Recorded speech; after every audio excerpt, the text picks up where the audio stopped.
Good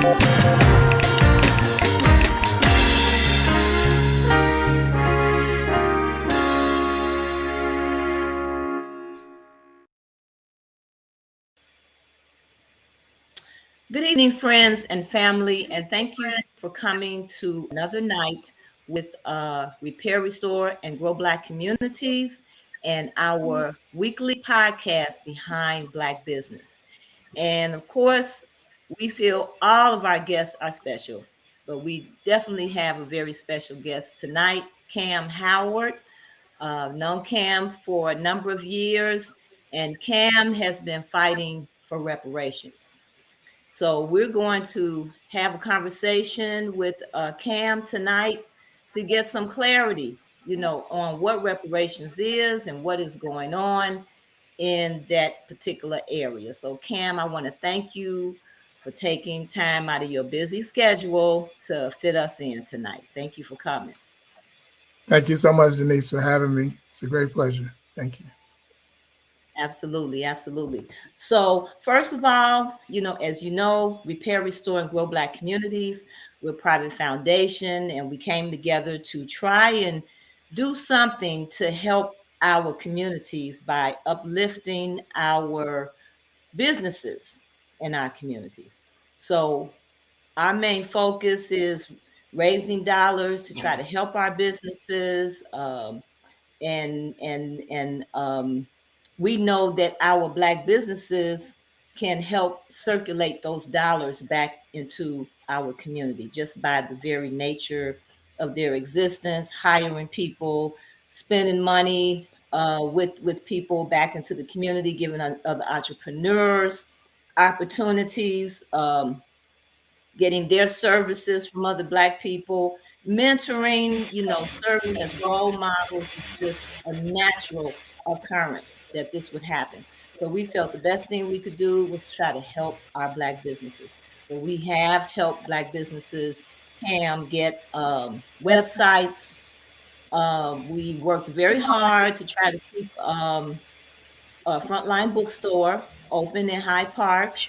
But he's landed on his feet. He's in Evanston and vows to come back to Chicago. But we have a number of other Black bookstores here in Chicago. And that was another area that we put a lot of emphasis on was our Black bookstores.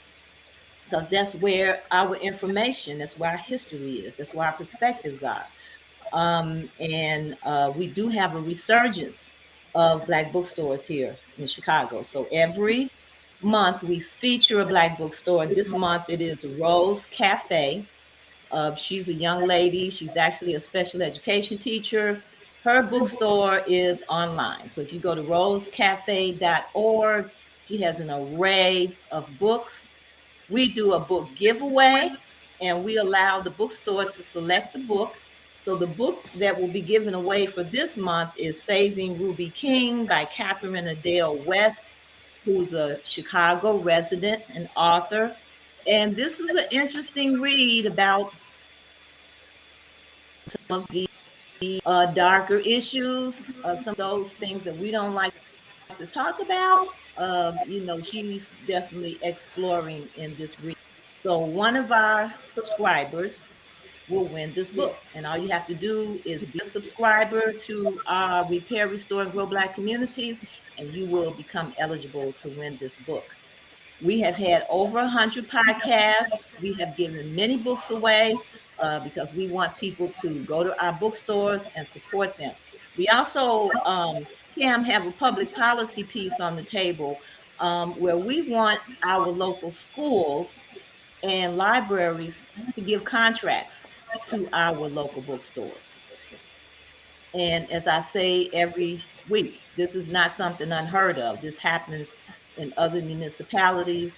This is the way things were at one point with the Chicago Public Schools.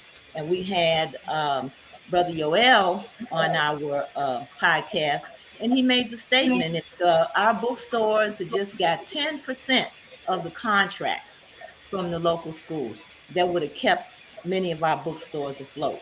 We had 22 Black bookstores here in Chicago at one point. We went down to, but like I said, there is a resurgence. And That's good to hear. yeah, absolutely.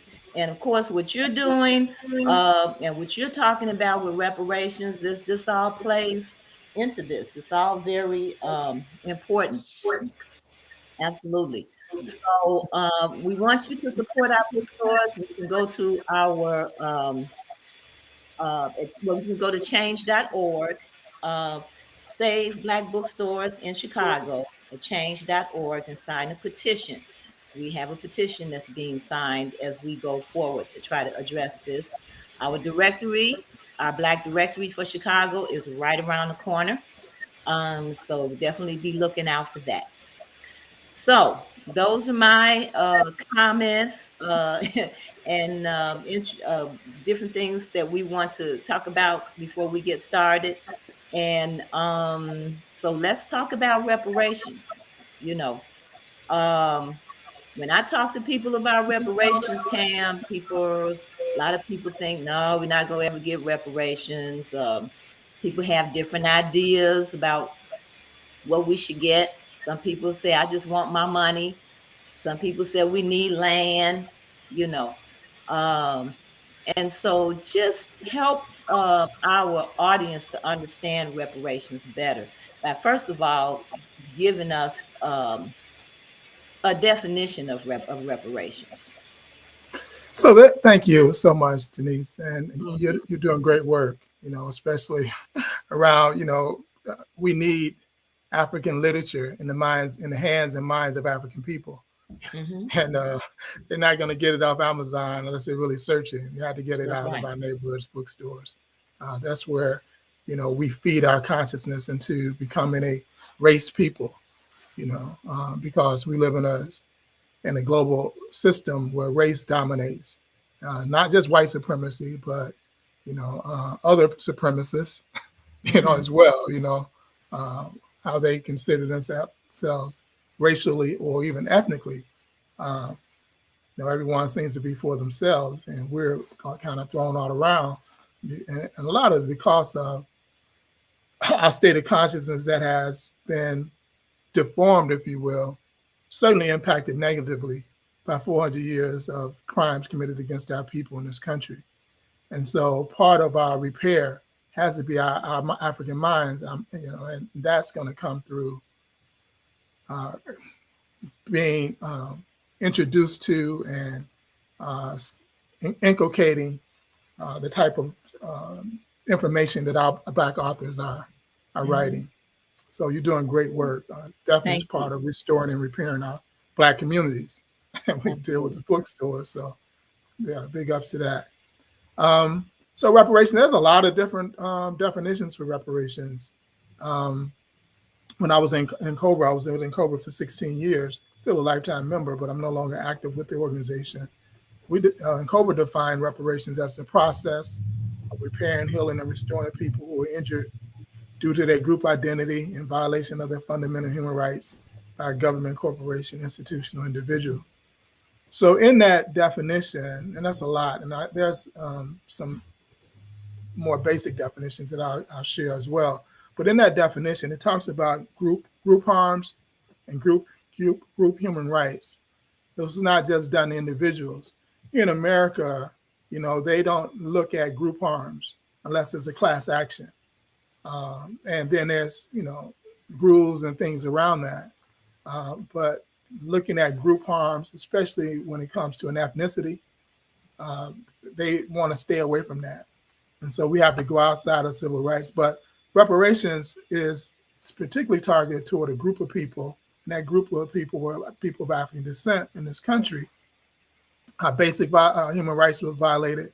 Our right to life, our right to self-determination, our right to the resources of our employment, of our own labor, the right to educate ourselves in the manner that we chose, the right to feed ourselves healthy food.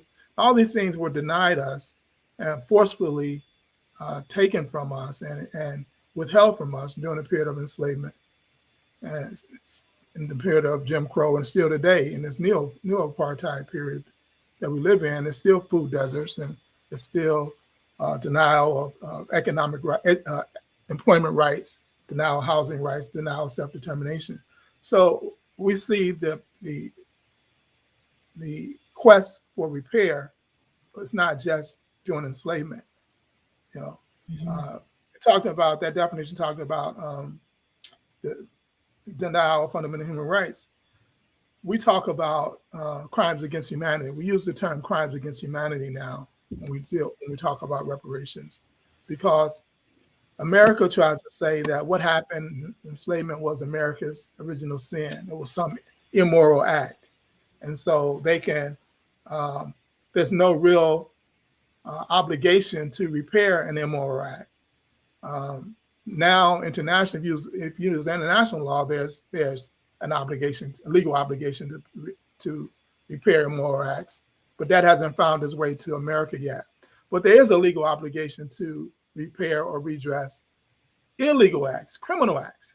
Mhm. Uh, and if you're a nation of justice, of law and order, as this country says it is, then it is mandatory, it is obligated to repair from the crimes that were committed against our people. And so that's why we use crimes against humanity. It's an international term. It's a term that's used when a government commits atrocities or allow entities like corporations or institutions within that government to commit atrocities on a people. And they're the worst crimes that can be committed. And so that we hear about genocide. Genocide is a crime against humanity. Torture is a crime against humanity. In 2001, the World Conference Against Racism, the global community said transatlantic slave trade was a crime against humanity. Slavery was a crime against humanity. Apartheid was crimes against humanity as well. And so that takes it out of this original sin, this moral responsibility to do the right thing to, no, you are a criminal. This country is criminal in relationship to us, and it remains criminal until it engages in repair and redress. And so that's what a reparation movement for me is all about, is how do we bring this criminal entity called the United States of America into a situation of justice where they begin to address the continued impact. I want to focus on that word. Stop me anytime Keith, you well, you want. know, I mean, absolutely. I'm listening to you breaking down, the things that have happened to our people. I remember when you were with in Cobra, because you were with you have a new organization now, um, Reparations and United. okay, and so when you were with in Cobra, that you invited the United Nations to come here, and they came over to Chicago State, and they listened to, and these were people from around the world, and they Right. listened to the testimonies and complaints of people, right here in Chicago. And so, what was the result of all of that information that was given to them? So that was in 2016, I think it was, that the working group of Mhm. experts of people of African descent came to the United States. They were on a four-city state visit. Every 4 years, Mhm. a country is visited by the working group that has Black people or people of African descent in there, who are residents in that country, and they're there to look at the human rights conditions, violations, or abuses within that country in relationship to people of African descent. So in 2016, it was a United States visit, 4-year visit.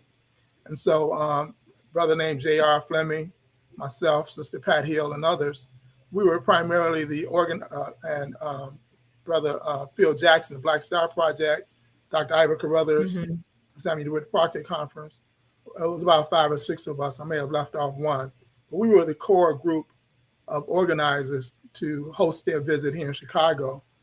And JR also hosted them in the other cities. And so what we did here in Chicago, we brought organizations from throughout the Midwest. At that time, there was a Flint water crisis. There was Mike Brown had been murdered in St. Louis. And there was things going on in Cleveland and other things in Indiana and Gary, Indiana. So we had an entire Midwest contingent of activists come and share with the working group what were the conditions in our community, what were our life conditions, based Mm-hmm. on a whole host of things: police terror, housing, economic justice, employment, uh, racial justice, all of that. And we framed it all from a standpoint that all of these issues that we face, all of these organizations are going to come and tell you what a Black life is like in this country. Sure. But we're going to all start from the position that the reason our lives is like this is because it started during enslavement.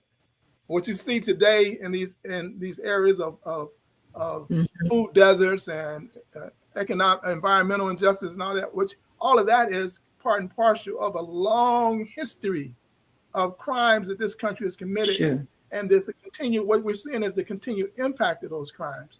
And so their report was, for the first time ever, that the United States deserved to pay, needed to pay reparations to address all of the acts, all of the um, conditions, these ill conditions and disparities that exist between blacks and whites in this country.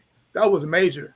The working group had never made an official statement on reparations, and the United States had to take a look at it. Other countries like China was raising up Okay. this report, you know, blasting the United States on their human rights record relationship with Mm-hmm. black people. And so, this country had to try to, massage its reputation by engaging in some outward things, some symbolic things, um, Such as. such as there was the the consent decree here in Chicago around police Mm-hmm. terror. Um, Mm-hmm. that was one of the major things, because we had alerted the FBI on the Justice Department, rather. We alerted the Justice Department when Lakia Boyd was murdered on the West Side. Mm-hmm. And that was, 3 years before Laquan McDonald. And so they didn't actually come until after the report, after Laquan McDonald came. But things like that, and the president made a couple of statements about race. And so that was, America trying to save face And we as a still have result. issues with that dissent decree. Still have That's, issues with that, right? yeah, We still have absolutely. issues with that. Mm-hmm. Mm-hmm. So Cam, just so people understand, like I said, I know you, and I know you know a lot about, Yeah. this whole subject matter. Just to give a little background on yourself, you know, how long have you been out here fighting for this? So I've been in the reparations movement since 2006. I joined in Okay. Cobra here in Chicago. I mentioned a name earlier, Pat Hill. Mm-hmm. Sister Pat Hill is an ancestor. She was a police officer, head of the Afro American Police League here in Chicago, Mm-hmm. one of the police details on Harold Washington's security team, and just a staunch human rights activist, brilliant sister. She hosted a Kwanzaa in Cobra event in 2006, and Brother Manson Koulibaly, many people know, was out Yes. passing out literature. And I didn't know Manson at the time, Mm-hmm. and he gave me a literature. He gave me a flyer about a reparations meeting at Miss Sis's place, which was Pat Hill's restaurant and social space. And so I went, and there was a very lively discussion around reparations, and I joined in Cobra in 2006. I had heard about in Cobra about 10 years earlier, but never really, Mm-hmm. um, looked at what they were doing. But in 2006, I joined, and I joined at a time when people were saying the reparations movement was dead. The, Right. the lawsuit had just been denied in 2005, and that took a whole lot of energy out of the movement. And Okay. many of the founders of the movement, a lot of the masses in the movement, just fell off. For instance, in Chicago, prior to that, when I was joined and became the chapter chair almost immediately, um, I was looking at some of our past membership books, and it was like 500 members in the Chicago chapter. And when Wow. I was there, when I joined, we roughly had about 25 that was active, from 500. and it was the same way around the country in other Okay. areas. So I joined. There was not a lot of national push. There was a core group of people like in Cobra, still pushing, still fighting. So I spent about 2, 3 years just really educating myself on Mm-hmm. everything reparations. Who were the past people in the movement? When did it begin? Um, what were the major challenges against it? Who was opposing? Who was for? What was Well, written about it? could you expound on some of that? I mean, I remember reading, one of the first people, I think it was back in 1783. Belinda Royal was her name. Mhm. Went forward for Right. reparations, and she got a pension. I think she got a pension, if I'm Yeah, not she was awarded a pension. She didn't get it all, but she was awarded. She was actually awarded a pension from the awarded a royal pension. estate. Yeah, Hmm. but I So the know reparations this. movement. Mhm. Go ahead. Go ahead.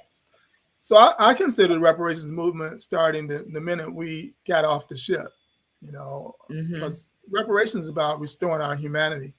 And, as soon as we got off the ship, we wanted to restore our freedom, our liberation, our humanity. Sure. And Sure. they talk about the 20 plus, some people say it was 3 dozen, who landed in 1619.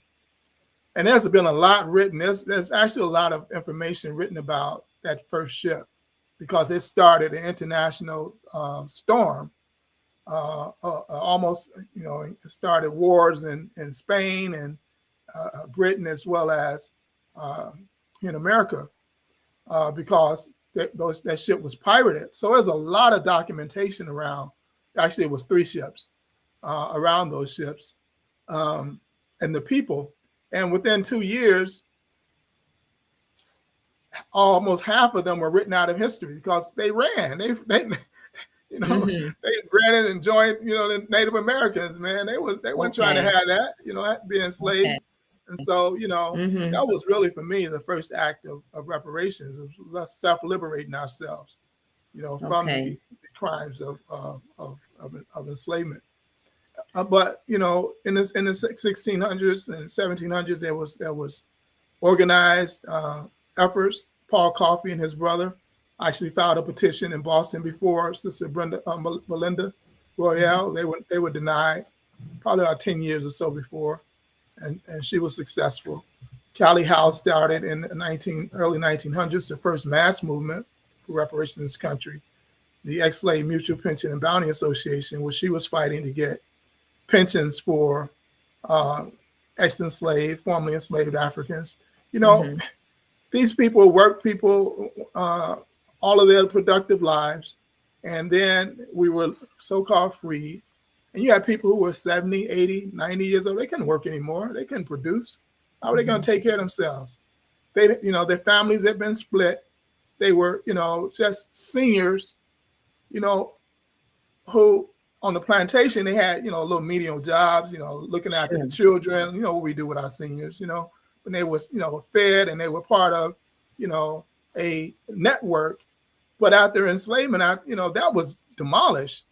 And so you had all these elders who had given 50, 60, 70 years of their work productive output for these enslavers, for these criminals, and Mm-hmm. they were released with nothing. And this sister and Isaiah Dickerson, they built a mass-based movement. I think it was probably about 600,000 members who was paying a nickel membership fee to petition this government for pensions for ex-enslaved Africans who could no longer take care of themselves uh, through employment means. The sister was arrested, charged with mail fraud, saying that she was frauding people because she should have known the government wasn't going to pay any reparations. And Mm-hmm. so, based on that, they locked the sister up for a year and destroyed the movement. Same thing with Marcus Garvey. That was an effort of Reparations United. Sure. It was more of a Absolutely. self-determination piece, but it was also had a Mm-hmm. a part to it where they were seeking resources to actually repatriate to the motherland and start a tricontinental business network the Caribbean, Africa, United Mhm. States, South America, um, taking people there as tourists to the continent, as well as doing business, trade, and development as a people. And so, and then they were talking about repatriation as well. And so Mhm. the federal government charged Garvey with the same mail fraud, that they had charged Callie House with. Subsequently, deported him, imprisoned him, then deported him. And then the movement moved into a new era with the Black nationalist thrust, with the Republic of New Africa, the Black Panther Party, and also the Nation of Islam, particularly Nation of Islam. It had, Okay. one of its points was reparations for land. Um, back in the 1950s, when they came out with What the Muslim Want in their newspaper. Sure. Of course, the Black Panther had 10-point program had a reparations platform, and the Republic of New Africa, as well as the African National Reparations Organization. The African National Reparations Organization was really the first organization targeted toward reparations in the modern era, and and that was like in the early mid '80s, and then in Mhm. '87, Cobra was founded, which was the premier mass-based organization totally devoted to reparations. And now you have, since Okay. Well, 2000, hold you up. probably have about 100 or so organizations. What about John Conyers? So one of Cobra's members, Reparations Ray Jenkins up in Detroit, he Mhm. was a real estate agent, and he would always call in. Conyers had a radio show in Detroit, and he would always call in, talk about reparations, talk about reparations. So they nicknamed him Reparations Ray. Okay. And so Reparations Ray Jenkins not only he stopped just talking about it, but he petitioned Conyers to introduce a legislation, a federal bill. And that was the first bill for reparations since these ex-slave mutual pension, these slave pension, well, it was a couple of slave pension bills introduced in the early 1920s, but they didn't go anywhere. A white So guy had introduced one. this was the HR 40. Is that what we're? It was not initially HR No. 40. It was HR Okay. 3900 something, Okay. because bills are given a number as they Mhm. introduce. So it was like the 3900 bill that were introduced in that Congress. And then Mhm. subsequently, Congress introduced it in the next Congress. And then in the next Congress, the third Congress, he introduced it. They began to push it in at the 40th slot every Congress. So they had to position the bill. It has to be introduced on the first day of Congress every year. I mean, every congressional session, which is 2 years, in order to get that 40 number. And so Congressman Conyers introduced it every year, every year, every year. And then the National African American Reparations Commission developed in 2015. But in 2009, we're talking about HR 40, Congressman Conyers called Cobra up to Detroit and said, we really want to push HR 40. I'm the chair of the Judiciary Committee. The Democrats control the House. Democrats control the Senate. Democrats control the presidency. Barack Obama was in president, and he was gung ho. He was ready to really push his Mhm. bill. And Okay. then 6 months into that, after we came and I put together a national plan for HR 40, he began to distance himself from his own legislation. And it was because Nancy Pelosi, who was the Speaker of the House, they were trying to push the Obama healthcare plan. And they were like, we don't want nothing black, nothing controversial. They said nothing controversial, Mm. which meant nothing black. And so HR 40 was just taken off the table he continued to introduce it, but it was taken off the table. And as the chair of Cobra, we didn't have resources to be fighting for a bill that the sponsor was not fighting for. So we abandoned HR 40. I had an official position. We're no longer, Mhm. and that was a big thing that the Legislative Commission was part of our mission, was to fight for HR 40. But we Mhm. abandoned it and we went local around slavery disclosure ordinance, trying to get that reestablished around the country.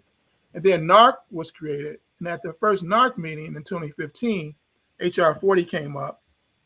And I told them that Cobra was no longer uh, behind HR 41. It was obsolete. What it was designed to do had already been done. And two, Conyers was not in favor of his own bill. So Now, is Dr. this Daniel, where their conversation evolves around? It was basically a study and not basically, actually moving into the realms of repair, reparations. It was the study of it. right? And there had been tremendous amount of study done Mm-hmm. uh, since it was introduced in 1989. We were talking, you know, almost 20 years at that time, Mm, 2015, over 20 years, 25 years almost. So there had been a whole lot of study. So it was obsolete. We didn't need to study from that perspective. Whether the study was whether or not there was continued impact. That was the basis of the study. Let's so see if there's is there continued a impact. compilation of that information Yeah, available? it Uh-huh. is. I mean, Of the we study. all know, we all talk about the continued impact, whether it's Mm-hmm. housing, economics, health, criminal justice. All we can talk. I mean, there's been books and books and books written on the continued impact. So we did not need to have to study that. So Okay. Dr. Daniel said, well, let's revise the bill. I've talked to Conyers. He's excited about what they're doing in the Caribbean with CARICOM. Um, let's revise the bill. And so they put together a team to revise the bill. I eventually became the lead writer. And the bill was to, and this is where a whole lot of confusion comes in today, because people still say it's just a study Mm-hmm. bill. We don't need the bill. It's just a study bill. We don't need the bill. But the difference with the bill, we call it a remedy bill, not just a study bill. The difference is this bill is designed to study the crimes that were committed, not the harms or immoral acts, but the actual crimes that were committed against our Mm-hmm. people during the period of enslavement, and determine what is that continual impact of enslavement era crimes look like on those of us who are living today. Mm-hmm. And where you see that continued impact, now you must develop a proposal or a group of proposals to address all of that impact. That's where you get to the remedy component of that. And then you must look at the crimes committed during the period of apartheid and determine what are the continued impact of those crimes, the theft of our land, more theft of our labor through convict leasing and sharecropping and all of that, the massive continued terror through lynching, the economic plunder through not only stealing our land but destroying our businesses and all that. What's that And the continued impact? How breakup does and that the breakdown of the family, you help the know. family? Of course, all of that. That's a terrible that is Yeah, terrible, terrible legacy. And so absolutely. then after they look at the crimes that were committed and look at the continued impact as we just named, they must develop proposals to address all of that impact. And then Mm-hmm. finally, the commission is mandated to look at and study the current post Jim Crow, which I call this neo-apartheid era crimes that are being committed against us from 1965 to the current: police terror, predatory lending, um, more disinvestment from our community. All of these Absolutely. things, that Under diseducation, resourced the in our miseducation of our schools. children. Yes, Under exactly. resourced in our schools. That's Yeah. exactly. Mm-hmm. How is that impacting us right now today? Mm-hmm. And it must then craft proposals to address that. So once the commission does its job, what is mandated to do, we will come out with a master plan of redress that will cover 400 years of crimes and all of that continued impact upon our current lives, and how do we remedy it? That's the mandated commission. That's a powerful mandate. It's not a weak bill. It doesn't have any money attached to it. Like we would want it to be a bill that says here's also, $250 billion or $1 trillion also to go with it. But that's not how that's not how the Congress works, especially when it comes to So, Black people. so what committees do we have, locally and at the, state and congressional level? What committees do we have in place that are actually working on this or Well, they're supporting this? supporting the push for the federal legislation. Yes. So, of course, NARC and COBRA, we've always been on it, but there's a whole Mm-hmm. host of allied organizations right now, Japanese Americans and mainstream organizations like Human Rights Watch, ACLU, some of our legacy civil rights organizations, NAACP, Urban League, some of the Delta Sigma Theta organization. So some of Mm-hmm. these mainstream Black organizations are now coming on full speed. They were on it before, but again, once that the legal challenge failed, a lot of everybody dropped off, and Now, so now do we have any support inside the political arena for this? so the Congresswoman, you're talking about the political arena as far as legislators. Oh Yes. yeah, we've had. Give me 1 second. I'm gonna make sure my plug my computer up. Um, we had the last Congress session. Congressman Sheila Jackson Lee, fantastic job of leading the bill in Congress as much as she could in Congress, and we had all the work these organizations was doing together. It's been about 300 plus organizations that have signed on to getting the bill passed through Congress, and now they signed on to executive order from the president. But we've been working like weekly, meeting weekly for over 2 years, close to probably over 2 years around HR 40. We've ended the 16 Congress with 173 co-sponsors, and only 50 are Black. We finished the 117 Congress with 197 co-sponsors and additional 20 yes votes. So we had 217 votes that, if they would have brought the bill to the floor, we could have passed the bill because we only needed one more vote to pass it. But Mm-hmm. the political, the Democratic Party again pushed back, and we didn't get the bill to be brought to the floor. They feared a Republican romp in the midterm elections, so they didn't Mm-hmm. bring it. They lost the election. They should have brought it anyway. They didn't. But they didn't lose as bad as they thought they would. But they still don't. They knew they weren't going to win, keep the House, because rarely do the opposing party keep the House when a new president come in. Mm-hmm. So, or the party that has the House. So when So, you look at what Black people are asking for, in reparations, and you look at the other groups that we know have gotten reparations, the Native American Indians, um, Chinese, uh, Japanese. Japanese, sorry, the Japanese and the Jewish people, who are continuing to get reparations. How do we compare, amongst those other groups? How would you compare us, when they get reparations and it seems like we just keep kicking the can, kicking Well, the you have can. to understand there's a deep, deep psychological hatred for Black people, Hmm. rooted in the crimes that whites have committed against us as a people. But Hmm. that psychological, that dislike for Blackness goes back centuries in white minds, and Hmm. so we have to deal with that. That's at the bottom of that's within everything. The Democrats, white Democrats, have come around because, um, to a great extent, that they see their need for Hmm. us, in order to win any type of major election. This is the same way with the Republican Party during, the era of enslavement. For them to win, and they wanted to change the economy from a slave-based economy to an industrial-based economy, they had to, do the things that was necessary. They didn't want, as Lincoln said, he didn't really care about freeing the slaves, but he wanted to save the Union, and he wanted industrialism to power the Union, as Hmm. opposed to this plantation agrarian economy that the planters wanted to be stuck in. So there's this deep hatred of Blackness.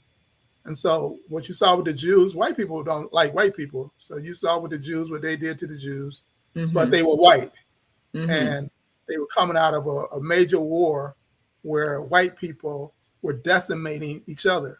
And so they created this institution, which later became the United Nations, League of Nations, initially, to ensure that white people wouldn't kill each other like that again, ever. Mhm. Mhm. That was the basis of the League of Nations. And part of the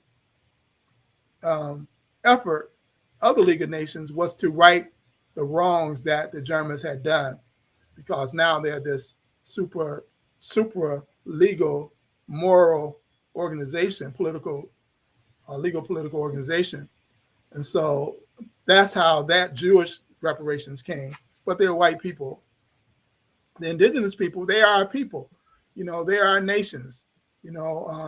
We haven't fought for our national status in this country.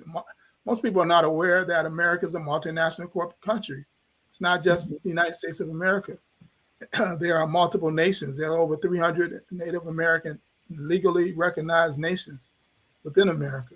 We should be a nation or several A nations, nation within a nation. nation within a nation, and we Absolutely. haven't determined that. So that's also a deterrent to them seeing us as a group. Again, they want to see us as individual Americans who happen to be Black. Now, Yeah. So, okay, so now on top of the fact that the disdain or dislike for Black people, there's the economics uh, part of it, where a lot of people true. feel, well, okay, if Black people begin to get reparations and they begin to get the resources that we need, for businesses and so on and so forth, then because we've been identified, which is another harm, as the underclass. Right. People looking at us as the undercat class, and as they bring other people into the country, as the immigrants are coming into the country, it's like everybody is just stepping right over us. When the Right. when the Asians and the Arabs, with the Koreans and the Arabs came into this country, they set up businesses in our communities. With They help of the United States destabilized. government. Yes, and they destabled our businesses and our communities, and they gave nothing back. Which Yeah, is one. that's definitely one of the crimes of this country. You couldn't have the Uh-huh. Korean business development or the Arab business development in Black communities without the government subsidies and the Absolutely. direction that they push these merchants into our communities, while at the same time denying our merchants access to capital to build our own communities, build a business base. So it was double. They rewarded them and helped them, and penalized us and stripped us of our resources, stripped us of our business. Chicago was the Black business capital of America. We Mm-hmm. had so many national Black corporations operating Yes, you out of did. Chicago. And with their faith-based initiative, they began to give all of the contracts to churches and not to Black businesses. That was another Mm-hmm. set of crimes that were committed by this government, by the city of Chicago, by the state of Illinois, by the federal government, because it was a federal-based initiative. This faith-based initiative was a federal initiative where they were directing resources, where the pastors became the um, the developers in our community. Sure. And they Sure. didn't use Black contractors. They didn't use Black construction companies. I remember there were huge Black construction companies in Chicago. Mm. C.F. Moore and other Black that were building everything. And these churches weren't building, using Black construction companies to build um, their churches. And, so all of these are current crimes. Mm-hmm. It's not enslavement. It's not apartheid, pre-1965. These are neo-apartheid crimes that have been committed. And in our communities, that's why I say, Sister Denise, you cannot have the crime and violence in our community if you didn't have all of these crimes that have been committed on our communities. Mm-hmm. These Absolutely. young people this is the continued impact. Their expression of violence and hatred of one another, and and you're throwing these weapons in there, and you're feeding them with this music, you're feeding them with this violent subculture, and how do you think they're going to act? Mm-hmm. It's got to come out. If you're putting it in, it's got to come out. And so that's part of the continued impact. That's where reparations has to go as well. We have to I introduced a piece of legislation, well, a policy called the Reparative Basic Income.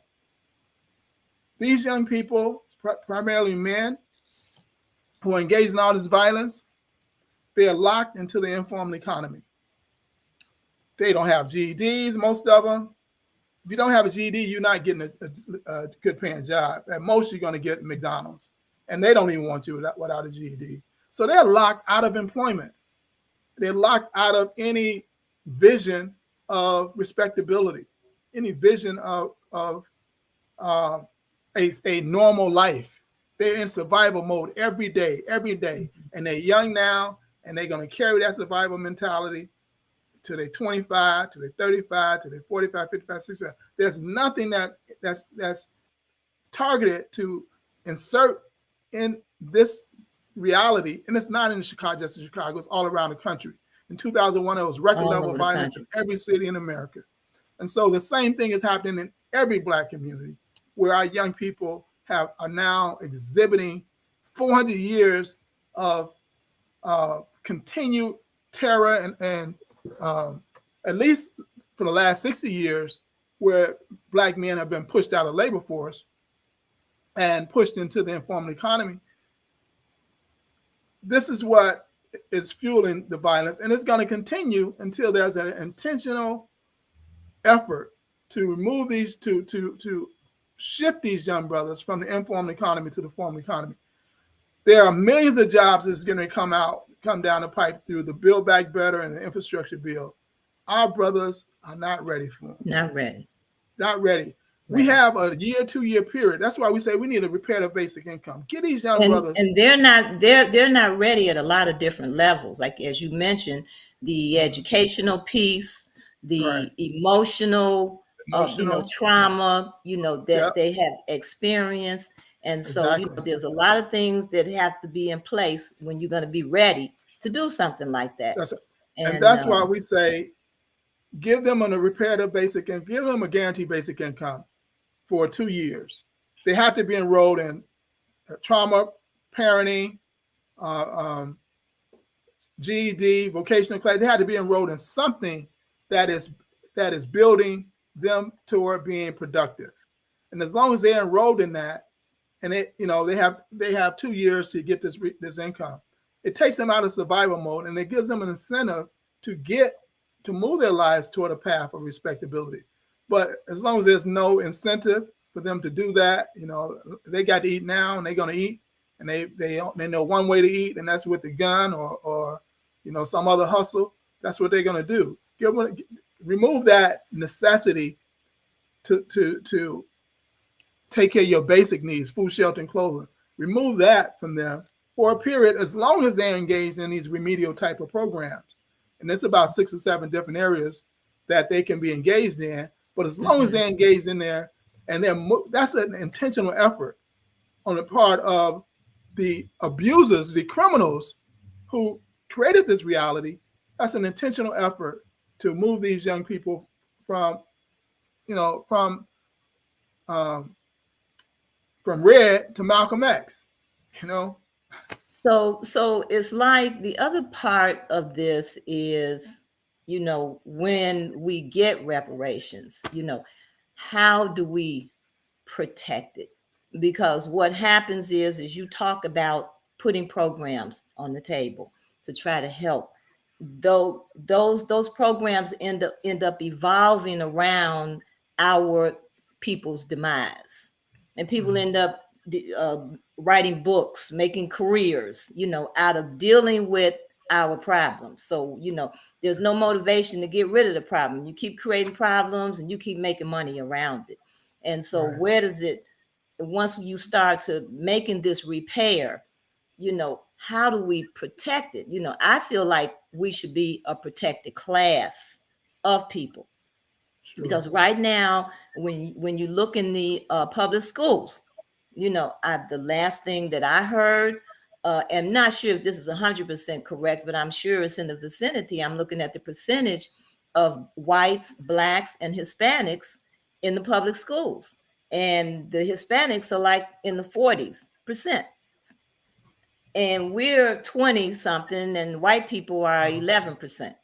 And so Wow. they're exceeding us in numbers, in different areas. So you can't base it on our numbers. You know, we have to be a protected class so that when other people come in, they can't come in and destroy what we have and what we have built. Right. Yeah, I totally agree with that. There's talk about an office for Black Americans Mm-hmm. on local levels that look to protecting our interests in that level, in that way, that we're not exploited. You know, Black exploitation is a part of white America, Mm-hmm. and they'll pass that exploitation to other groups as long as it still benefit them. And Sure. so you have Korean exploitation, you have Arab exploitation, you have now Hispanic exploitation of Black communities, and because it serves white power, this is that buffer between them. So we have to, like you say, protect ourselves from exploitation, and to be able to really determine our own economic destiny. And there has to be structures put in place for us to do that, to help us do that. Yeah, that We should can be do that should be part of the laws and the legislation to put those kind of for, for sure. protections in place And that's part of reparations, because what I wrote into the federal legislation, California took the same legislation. They did some edits, particularly to California, but the basis of the California legislation was pulled word for word out of the federal legislation. And I purposely put in that legislation the concept of full reparations. And that's an international law term. There's Okay. no standard in America on reparations. There's no legal standard. The legislative standard for reparations is the Japanese American Redress Bill, which is $20,000, an apology, free the prisoners who were agitating against the internment, Mm-hmm. tell their story. That was pretty much it. That's not sufficient for our Mm-hmm. injuries. That standard is not sufficient. So I was looking for a higher standard. And there's an international standard, and that international standard is for reparations. And the purpose of full reparations is to, as much as possible, wipe away all consequences of the original crimes. That's where that master plan of redress comes in at. And there's 5 components you look at. And the first component is cessation and guarantees and assurances of non-repetition. So what you're talking about, this protected class and these policies, that's part of Mm-hmm. reparations. That's a mandate. Mm-hmm. When it comes to full reparations, they must look at things to make sure and put things in place to make sure that the impact of the crimes do not continue into the future and it doesn't happen again. That's part of reparations. And so we have to be Mm-hmm. looking at, the type of things that you just talked about. Right. But Right. it's in reparations, in full reparations. And so the other 4 components of full reparations are restitution, returning us back to where we would have been at. They had not plundered and stolen and did all the economic injustices to us. Then there's Yeah. compensation Okay, for now physical now damages. before you go to the next one, the restitution and there's restitution and repatriation. Now, does this have anything to do with our relationship with Africa? Yeah, I mean, a part of that, because part of the crime was a separation, a cultural Mm-hmm. separation, as well as a physical. First, it was a physical separation from the continent. Actually stripping us from the continent and kidnapping us and bringing us here. That was that physical separation. But then there was an attempt to culturally separate us from the continent by trying to stomp out everything African in us, our languages, how we communicate with one another, our names, our sense of deity, a sense of Mm-hmm. goodness, and everything what's beautiful in the world. They try to wipe all of that out of us. And so that's part of the repatriation. And I started with this. We have to have our African minds back. And that's why, these Black books are so important. Bookstores are so important. So yeah, definitely that's part of reparations. And as you talk about that, that also brings the conversation around who's eligible for reparations when you talk about Africa, when you talk about the Caribbean, Right. um, and like I said, our relationship with Africa, our relationship with the Caribbean, and then I guess this is where this Pan African view of reparation comes into play, and then we have the local reparations that's on the table. So could you talk about Yeah. that? So this Explain whole that. notion of Pan Africanists want Mm-hmm. all people, all African, everybody in America, and to get our reparations. That's just an inherent view. Pan Africanism, in its basic level, means that we have a shared destiny as an African people. And if you have a shared destiny, you have a common enemy, of course, is white supremacy domination. And if you have a common enemy and a common destiny, then naturally you should be working together. That's the basic tenet of Pan Africanism. We are one people, where no matter where we reside on the planet. Now, building that operationally is difficult. Mm-hmm. How does that look, politically, economically, and socially? That's a difficult process. And there's been some highs and there's been some lows. So when it comes to reparations, people say that Pan Africanists want to give our reparations to everybody else, which is untrue. What Mm-hmm. we state is that first, I talked about those three eras, three Sure. periods of crimes: enslavement, apartheid, Jim Crow, and neo-apartheid. During enslavement, a whole lot of crimes committed, and there's going to be remedies and proposals to address the continued impact. The only people who get remedy for those continued impacts from enslavement are Black people whose ancestors were enslaved. If your Mm-hmm. ancestors were enslaved in America and you're here, you get nothing in Mm-hmm. regards to um, the impact or the redress for those crimes that were committed and during that area, or that impact of those crimes that were committed in there. You get nothing because your ancestors weren't enslaved here. But during the apartheid period, you had people from the Caribbean. Most people don't know that America was considered the mainland because there Mm-hmm. was all type of travel between America and the Caribbean. These enslavers and the enslaved. That's why you have a Malcolm X whose mother was from um, not Barbados, but one of the islands. And you had a whole lot of African, Garvey, and you had a whole lot of brothers and sisters from the Caribbean who were very important in the Black experience.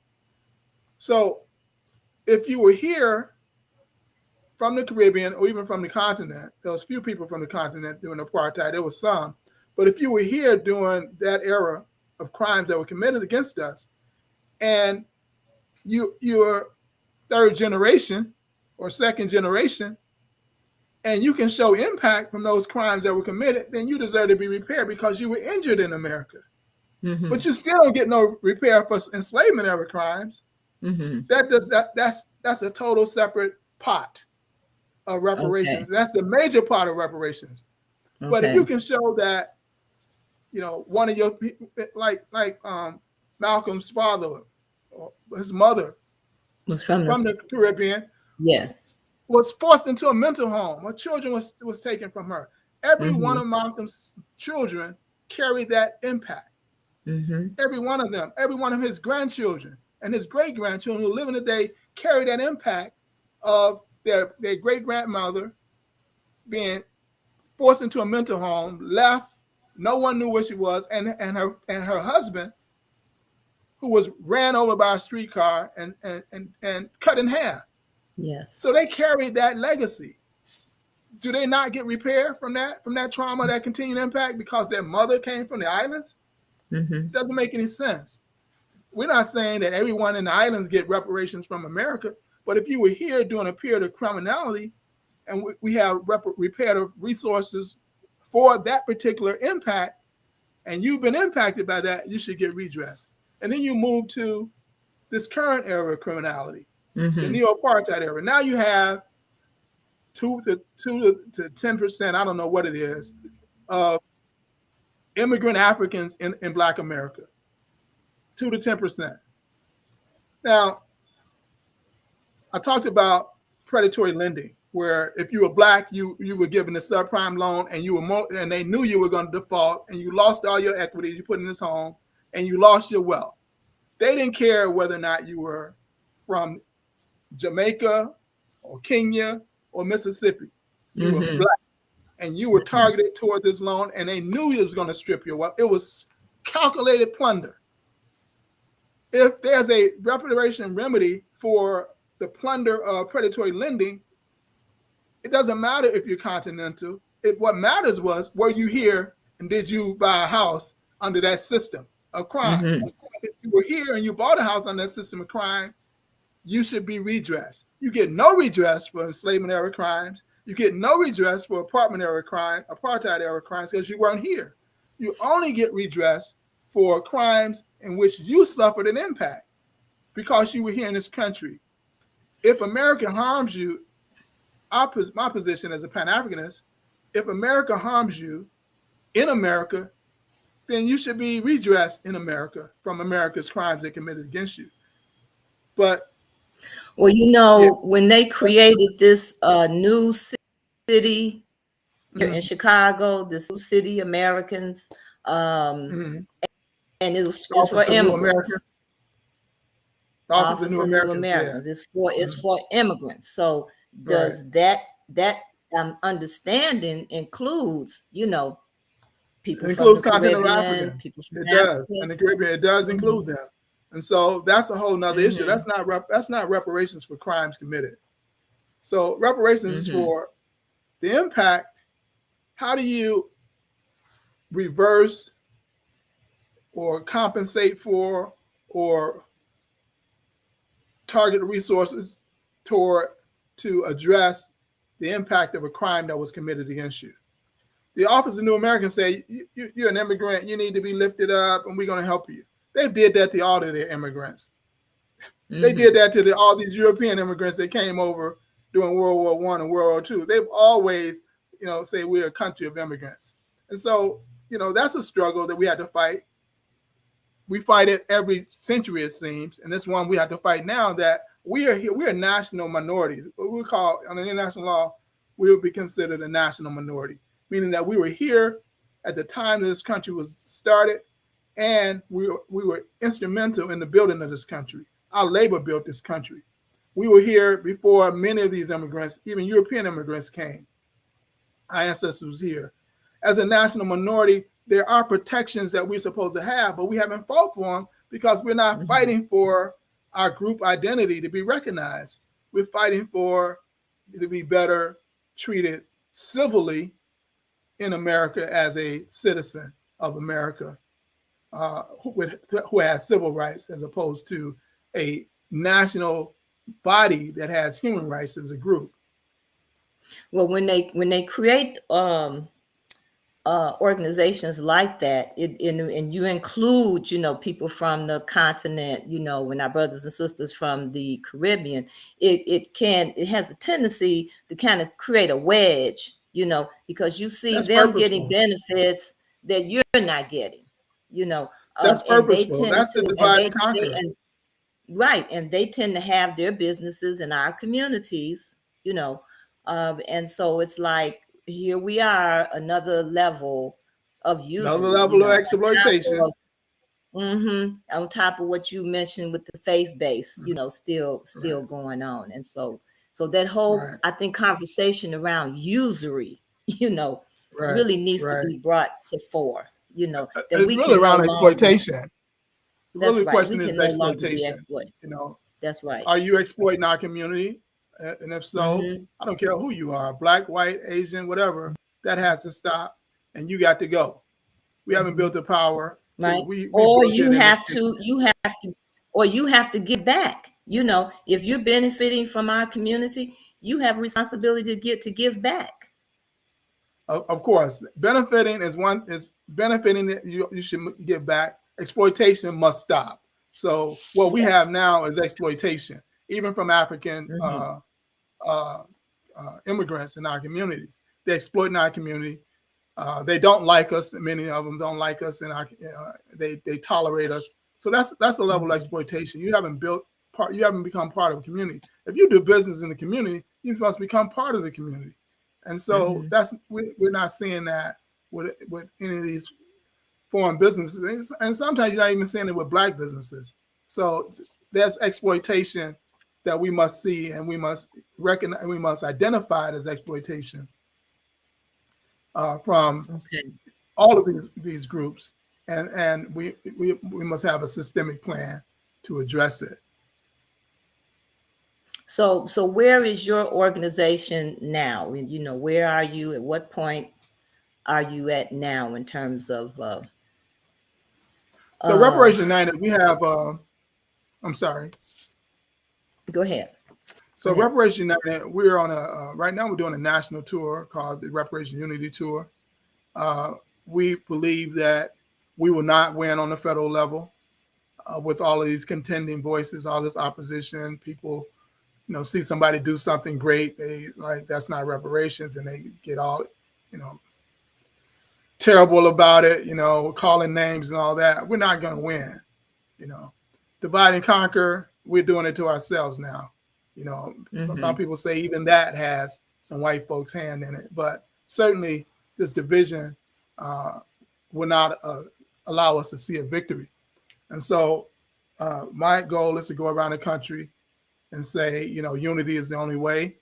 And when I talk about unity, I'm talking about a public face, public front, Reparation United front, going after what our subtitle was: the mission, the mandate, the method. And we want to unify around these things. These three things. What is the mission? The mission is a federal redress bill.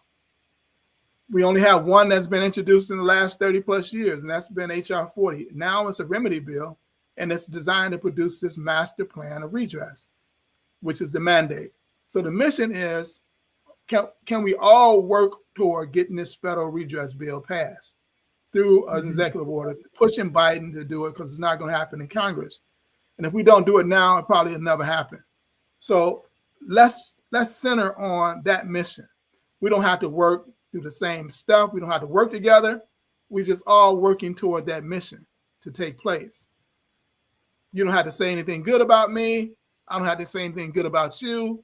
We don't have to be in the same rooms. We don't have to do none of that. But we all are still focused on that mission, and that's the federal redress bill. What's the mandate? There's confusion around HR 40. And I stated the mandate is to craft this master plan of redress, looking at each era of crime, these three periods of crimes. How has those crimes impacted us, the various multiplicity ways that impact us, and let's craft proposals, and the commission must craft proposals. It's mandated to craft proposals to address every area of impact. That's a powerful piece. But if people don't know that that's the mandate of the commission, they'll say they're fighting against, oh, that's a weak bill. That's nothing. That's this, that's that. It's just a steady bill. But because they don't understand the mandate. And so I go around, just educating people on the actual mandate of the commission. And then finally, what's the method? The method is unity. Again, unity. There are Mm-hmm. three areas of contention, major areas of contention in the movement. One is around eligibility. Who's eligible? You have to be a descendant of enslaved Africans or an enslaved American. That doesn't even make sense, an enslaved American, because we weren't Americans during enslavement. We didn't become Americans afterwards. So, but do you have to be a descendant of an enslaved in order to get reparations? And if you're not a descendant of a slave, you have no reparations coming to you. So that whole eligibility Mm-hmm. issue is an issue that you take up after the commission. It's after we won the mission. That's not a argument you're going to have before we even win, before we even get a commission. And then the remedy is going to determine eligibility. Again, if you're focusing on impact from enslavement, we automatically, the only people who are going to be eligible for those remedies Mm-hmm. are people who have ancestors who are enslaved. But if you're talking about impact from police terror in the neo-apartheid era, in this particular era, then every Black person has been traumatized by police terror in this country. And there's some remedy for police terror than all Black people. And that remedy is not going to be direct benefit. It's going to be some type of societal remedy. It's going to be some type of Mm-hmm. structural remedy. It's not going to be direct remedy to the person. Unless they're in an encounter with the police, then it becomes direct to them. because the system has been changed. So the remedy is going to determine the eligibility. The same way with the apartheid era crimes that took place. You're talking about the breakdown of the family. You know, when we come out of enslavement, we built families. You know, it took us a generation. We built families. They were, you know, not all strong, were not all healthy because we brought all that trauma out of enslavement with us. But we had these bonds of Yes. nurturing not only a nuclear family but a extended family. Yes, we did. And so that has been destroyed. And so that is apartheid era crimes. And so if you were like a Malcolm or Minister Farrakhan or Shirley Chisholm, who were parents that came from the islands and they melded into their black experience, then you are deserving a remedy for those eras of crime. So the remedy, the proposal, the impact is going to determine, and the remedy is going to determine eligibility. We don't even have to fight about eligibility because all of us are going to be remedied with this master plan of redress. Okay. So that's what I'm saying. You can, whatever you believe as far as eligibility, hold on to it. You don't have to get rid of it. For us to win, for us to fight for this mission, you don't have to. I'm telling people, you don't have to capitulate on anything. You can hold your position. You just can't be vocally opposing other people who have a different position. Just hold on to your position, work your position quietly, with organization and skill and craft, and you're going to win because we are going to win. So And the second era, how does the local reparations play into this? so I've always stated there were for a purpose. I wrote a pamphlet, laying the foundation for local reparations. And right after Evanston had passed their bill, Chicago passed the subcommittee about 6 months later. And then Asheville, yeah, thank you, laying the foundation for local reparations. Okay. And so the sister, Robin Ruth Simmons, asked me to write, because she was being attacked. She asked me to write something that, you know, we kind of set the stage for local reparations. And we were successful here in getting something established. We haven't did anything since, but we were successful in that. And so I wrote this pamphlet, and I talked about the four basic purposes of local reparations. One, the first and foremost purpose was to push the federal legislation, to give energy from the local areas to push the federal bill. We know with Brown work, the desegregation, there's a whole host of federal laws, voting rights law, civil rights law that began on the local level, and they began to spread around the country locally, and they pushed the federal government to act. And so we felt the same thing. That was a major purpose of local reparations. How do we do things here locally around the country to push the federal government to act? The second purpose was to act as triage. Local governments only have limited resources. They don't have the trillions of dollars in resources that the federal government have. They have, in some instances, with a small community, they only have, you know, a $30 million budget. Not like Chicago with a, you know, $20 billion budget. So some of these local areas only have small budgets. And so you only can do limited things with that budget. So pick out what's most important, you know, act as triage and try to offer some repair in that area. So do you see this having an impact? You know, what's happening at the local, pardon me? I do see an impact. So the other two areas that it provides programs that can be scaled up once the federal resources come down. Proven programs. We know that this work. We know this is working because we tested it here in Evanston, or we tested it in Chicago, we tested it in Atlanta or Detroit. We know that this works for repair. So now when federal resources come, we can scale those up nationally. And then finally, it puts structures in place to guide where those federal dollars go. You know, if you have a commission in Chicago, a commission in Evanston, that's where these resources are going to be channeled, because these people are already doing work on the ground. They're going to guide these federal resources. And so those are the four purposes of local reparations. And so when people say like Evanston is not reparations because only $400,000 were distributed, you have to understand reparations. And it goes back to your first question, what is reparations? I gave the long answer. The short answer is reparations is any resource targeted toward an impact of a crime committed against us. So in the case of Evanston, the crime was redlining. The impact was housing disparities. no one will argue that redlining was not a crime against Black people. It was Mm-hmm. definitely a crime against Black people.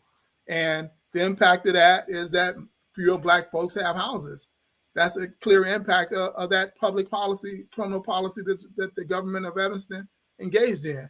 Same way in America, in Chicago, the most segregated city in America, you find the impact of redlining and the investment of our community, how our communities look. So they targeted $25,000 to individuals who had been harmed by redlining, a crime, and had their housing stock, whether their houses are in disrepair or, they might be over leveraged or they want to pay down their mortgage or they want to even buy a house. That was, the way that they could utilize those resources. So Now, any resources, were they actually given those dollars, or was that a the way it was established is they did not get the resources. They directed the resources.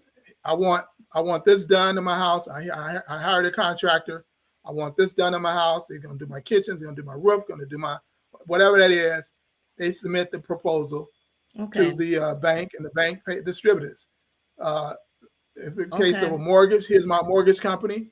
I want you to pay, the $25,000 to pay down my mortgage. Here's my okay, mortgage company, and they directed the resources. You don't have to actually control the resources, just like okay.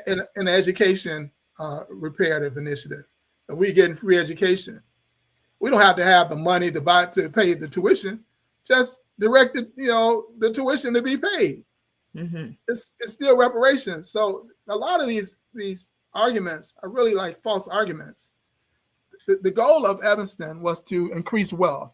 So whether you increase wealth through paying down your mortgage, $25,000, that's an instant $25,000 increase in wealth. Or you took the $25,000 to repair your home, you probably put not only the $25,000 equity, but it also increased the value of the house $10,000, $15,000 more. So that's a $40,000, $35,000, $40,000 increase of wealth. And if you bought a house, you putting in the down payment, that's your equity position in the house. And so it's an instant infusion of $25,000 of wealth to these individuals. That's reparations. We're talking about closing the rough way out. Anytime you increase the wealth of someone through resources targeted toward repairing a crime, it's reparations. And the fact So that only there's 16. so there's a structure in place for this happened at the very local level at Evanston, and then you got Right, the state, and then you got the federal government. the federal government. So this like opens up the door for more support at other levels. Sure. When you look at the United States as an international state, as what they call a state, uh, as a nation state, nation states have various levels of government. Some states have regions. Um, uh, some states have what they call sub-states, like in the United States, and they have counties, they have cities, municipalities, etc. All of that makes up the nation state. And there were crimes committed at every level against Black people. Mm-hmm.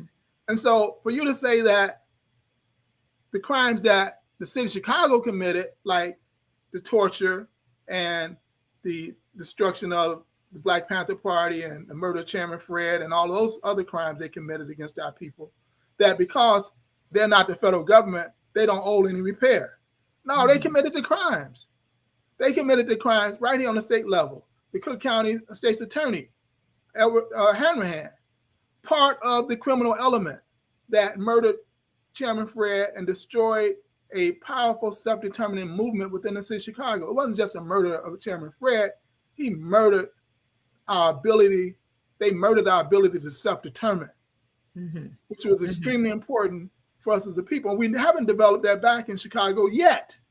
That's how long that impact has affected us. The murder of the chairman has affected us today because we haven't had a citywide structure of self-determination. So you cannot let any level of these criminals off.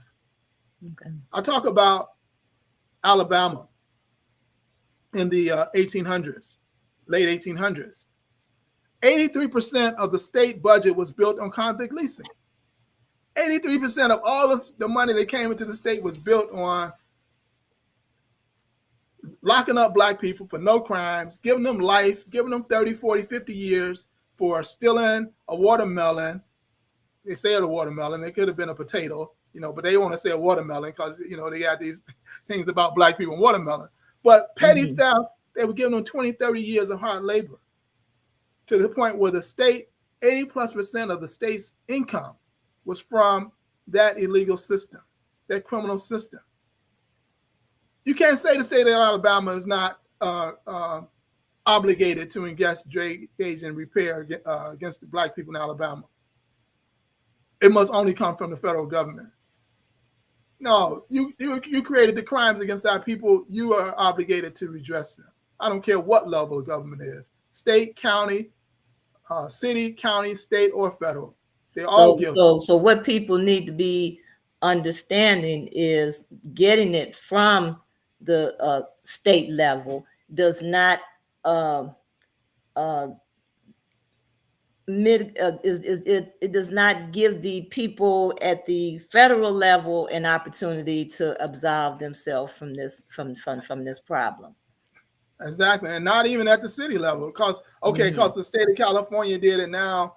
LA can't, LA's county or San Diego or all these other cities can't engage in repair because the state is giving it. No, the Mm-hmm. state must own up to its crimes, and these cities must own up to their crimes. We're not letting nobody off, Okay. and we're not even letting. There's a lot of focus on governments, and it should be, but in this whole process, people have forgot about the corporations and institutions. Mm-hmm. And so we that's part of Reparations United too, is that, one of our major things around the country is pushing not only a slavery disclosure bill, but we're crafting with a major law firm a slavery disclosure and redress bill that mandates that these corporations not only disclose, but they also engage in reparations. And we're trying to take this around the country because we cannot let these institutions and these corporations off. These are now multi-billion-dollar corporations. Last month, there was some things around Norfolk Southern Railroad. We went up against, and COBRA went up against the Norfolk Southern Railroad in 2014, 2015, when they were trying to expand their rail yard. At that time, they were a $7 billion corporation.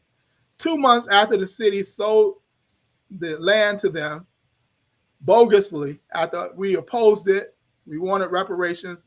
They gave them a bunch of other stuff, or the corporation promised a bunch of other stuff other than the reparations.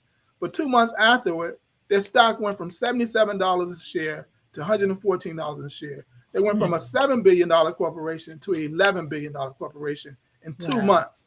From now, that was in 2014. Now they're a $70 billion corporation.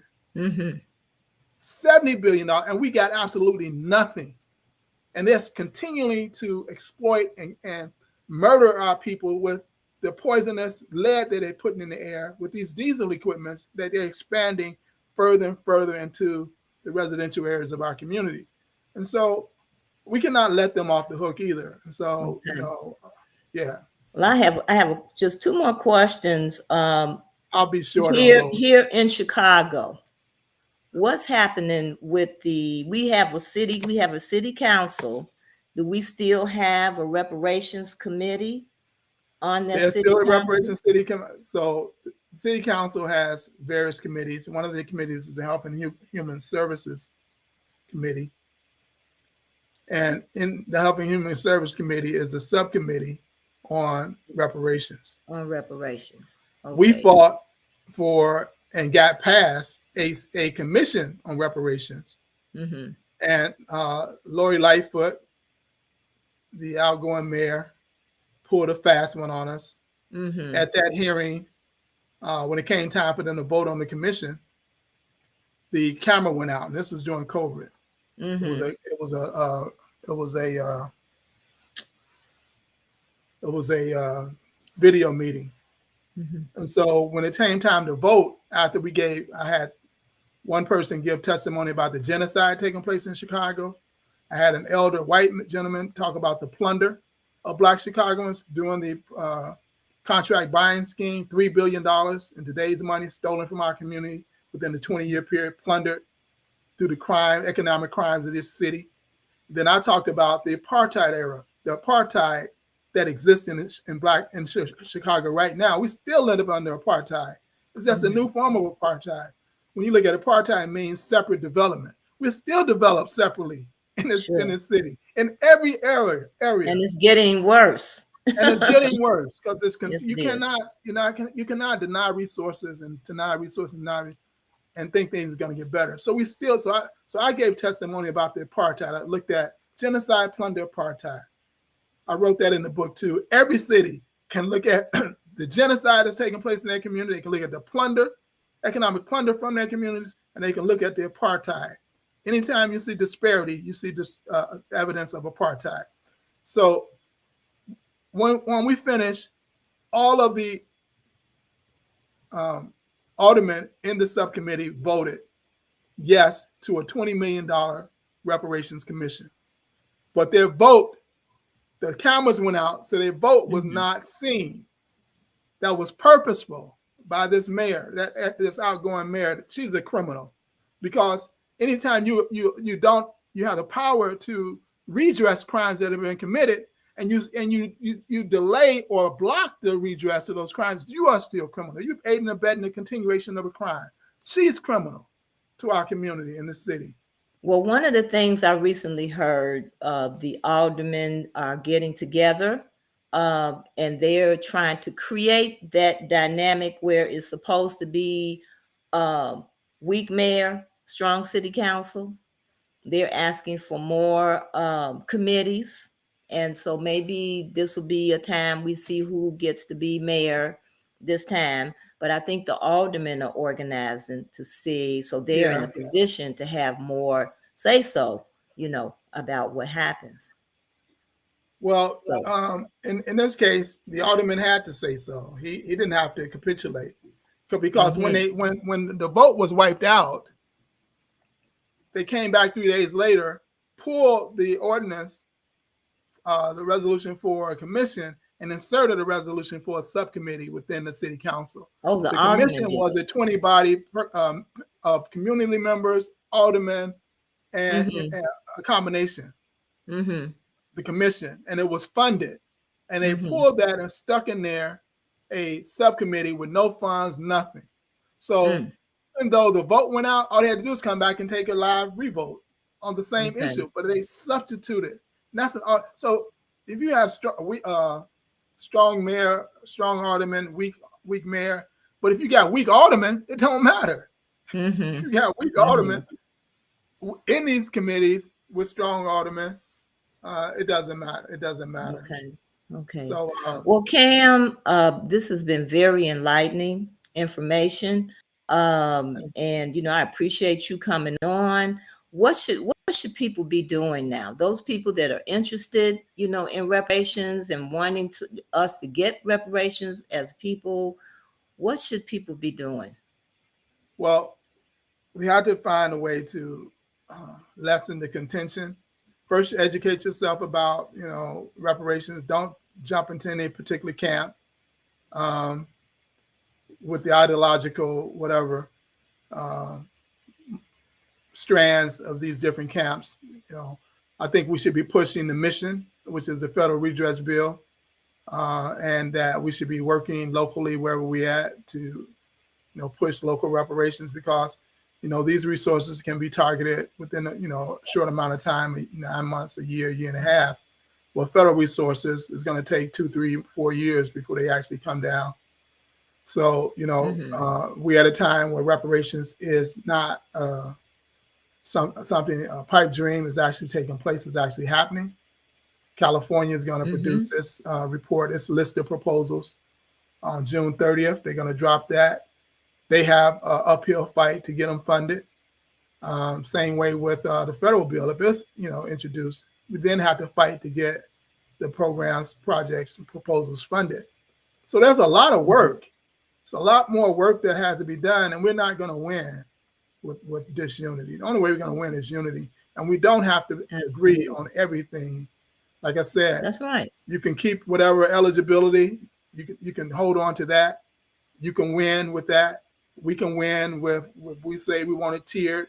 I mean, we can still push the mission. I didn't talk about the other two Mm-hmm. areas that we're fighting in around what forms reparations to take. All that also comes after the commission is established. Once we win, we organize and we inform the commission this is what we want to have happen. We don't have to fight amongst And so ourselves about it. briefly, cap off the topic of what those other two areas are. The other two is what forms reparations should take.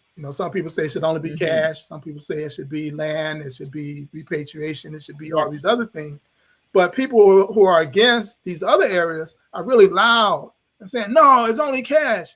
Well, yeah, it's cash, and we want cash, but we're not screaming cash because we know that upsets white folks, and we need white folks, so we're not going to be screaming cash. Mm-hmm. We're going to work for cash, Mm-hmm. but we're going to work for it after the commission is established. Let's win. Let's win. Let's get the commission established.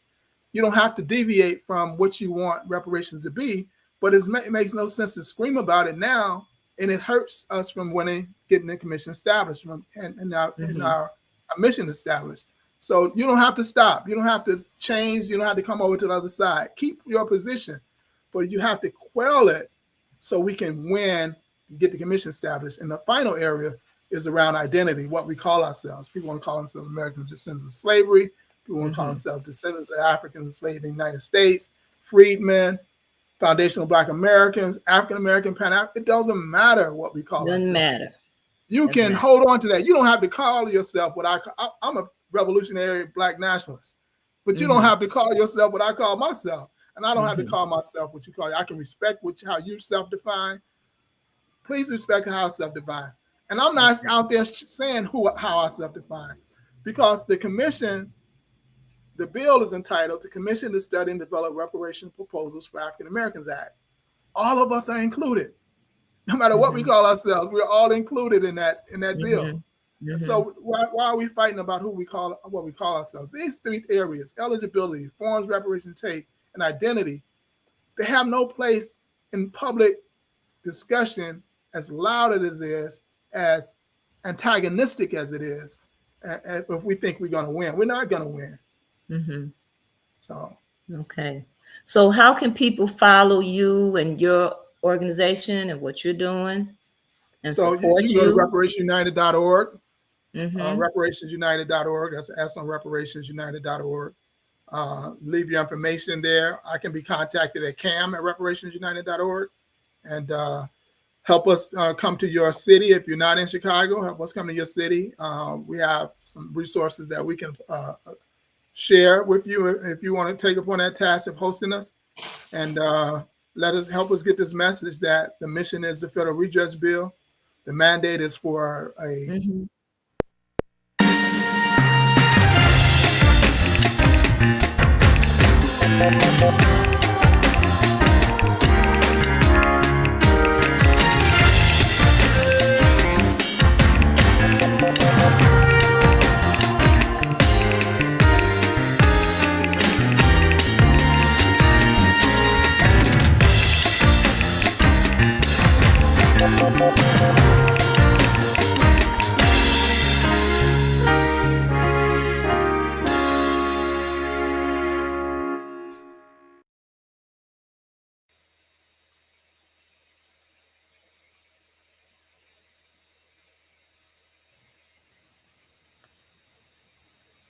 Okay. Not sure what right. happened.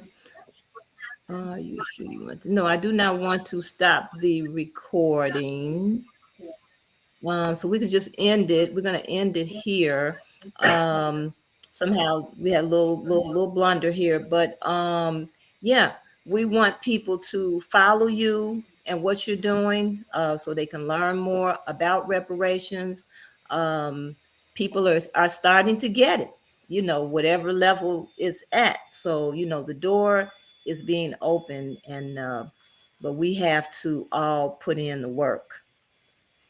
That's And true. like you You have to said, put in we work. need we need unity.